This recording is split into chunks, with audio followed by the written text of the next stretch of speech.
Hey there, so today we have another review. This is a beer courtesy of Matt from Wandering Soul.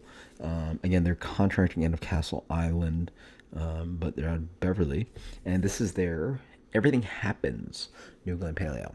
So this is a Citra Wakau Azaka Idaho 7 Belma Michigan Bitter Gold. Yeah, always cool with the Michigan hops.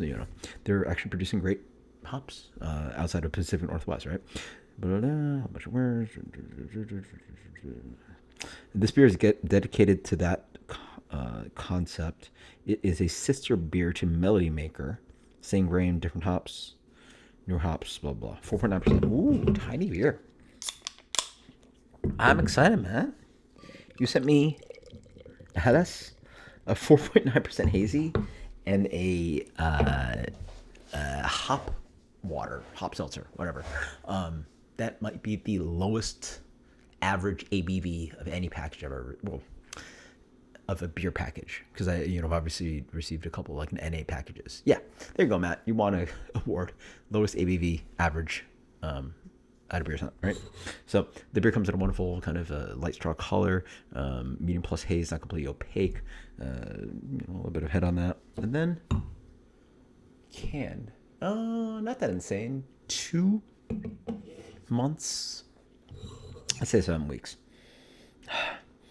Yeah, quite nice, fluffy white. Oh, sorry, fluffy pale, pale grainy malt character. A little bit of like a lightly lemony, limey, zippy, zesty character. Cheers.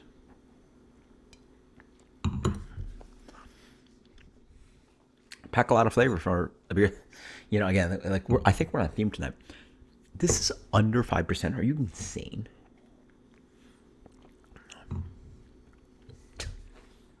What a world we live in. What a world we live in. Huge props to you, Matt. I really appreciate you sent me like beers this low ABV, because like I've been on trend to appreciate these beers more. And it's not to say that I don't like really appreciate like an insane, hazy 8.5% double IPA, or an insane like Headhunter, which I love, 7.5%, High Life 7.5%. But man, yeah, nice kind of like creamy, yogurty, light kind of like key lime pie character. A little bit of lime zestiness character to it, a little bit of that fluffy, doughy mouthfeel to it. There's got this like light chewiness, that kind of like traditional, no, not traditional, but like this familiar kind of like light, grainy, fluffy, pale malt character. So it comes off like oat crackers and oatmeal, and like this silky, kind of almost like, you know what a good analogy is? Soybean milk or oat milk. It's kind of like fluffy. It's not quite dairy, right? But it's grain based. Well, I guess soybeans are not, but oats are grain based. Is oat milk. It's wheat and or oats. It's got fluffiness, but it's the hop character to it. Orangey, somewhat slightly tropical. It's a great mouthfeel. Doesn't have any chalkiness to it. No real bitterness to it. I think the beer actually would be fun with a little bitterness to it, but doesn't have any polyphenol character. Dries out beautifully, and the beer's 4.9%. We think about like hazy pale ale. I think about beers that are like, inching towards IPA. 5.8, 6, 6.5. Like they're basically IPAs at that point, right? This beer really is a session hazy pale ale. Session hazy IPA. Yeah, it really is a session hazy IPA, and it tastes amazing. Call it hazy pale ale. Call it session hazy IPA. What do you call it? Great mouthfeel, great silkiness, no flaws. Wonderful aromatics. A little bit of tropical, a little bit of citrus, a little bit of zippy zestiness. Like it's just like, again, you drink beers like these, you're just like I could crush this, and has body and silkiness, and it really fits for the profile of people that like Hefeweizen and Vitbia, because that's really where I feel there's some analogies to great examples of hazy IPA or lower ABV hazy pale beers, and water treatment is fantastic here. This is your well-built beer. Matt, man, you're crushing it. Like you sent me beers under 5% ABV, and they're just delicious. Like I wish more beers would be produced of this quality. Like, does every hazy IPA have to be 7.5, 8.5.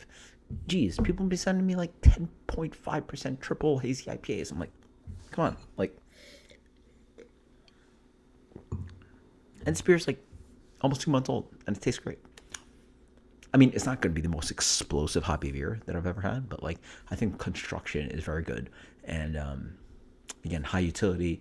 I'm loving this beer. It has, again, zero point 0.1 ABV lower than a freaking Budweiser, and this beer has so much more impact than mouthfeel and flavor, blah blah.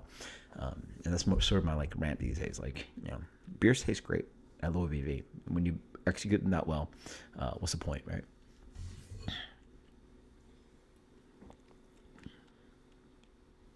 That's a tasty beer. For me, obviously, I wish it was a little punchier, maybe a little bit more bitterness, but like you can only ask for so much for a beer that's under 5%. So, man,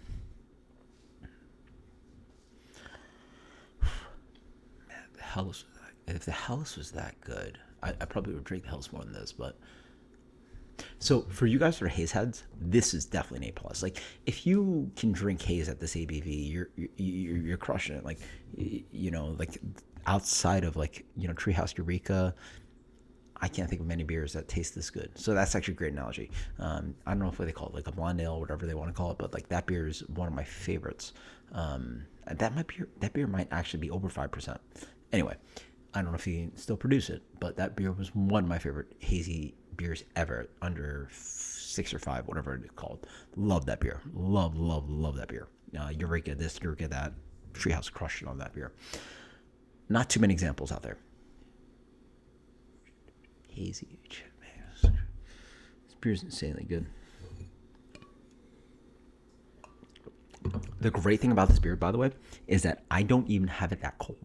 I had it like, the problem with like this fridge I have behind here, it sits like probably 40 something. It takes a long time for a beer to get like to that temperature.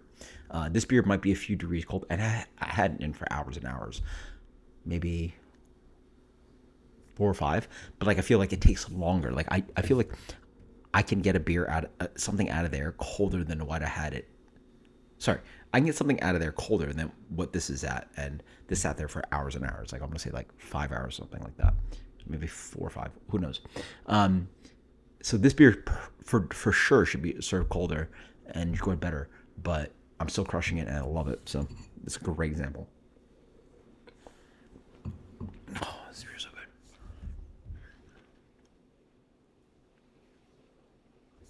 good. Utility, uniqueness. Nobody's making something this good. Until you give me something that insane, which I'll give like A++. This is an A+ beer.